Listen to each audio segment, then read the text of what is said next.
Magandang araw mga kagulay. Share ko lang sana itong ginamit kong lupa dito. Hindi ko na kasi nalagyan ng video. Ngayon ito ay galing sa mga patay na kahoy kasi wala kang matabang lupa rito. Kaya humanap ako ng mga pwedeng makuha kagaya ng patay na kahoy o ng bulok na kahoy. Ito mga nakasako na to applicable dito sa mga na semento ang lugar.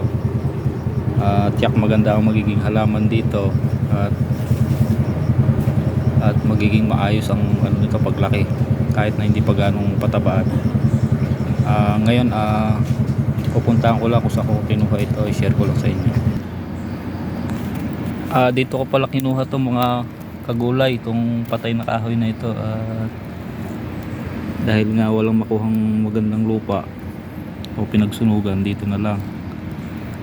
Kung mga nagdi-DIY kayo, mas magandang ilagay nyo is yung mga organic na lupa o yung mga matatabaan na gaya ng mga nabulok na prutas o itong mga pinag-ulingan, pinagsunugan at yung mga nabulok na kahoy.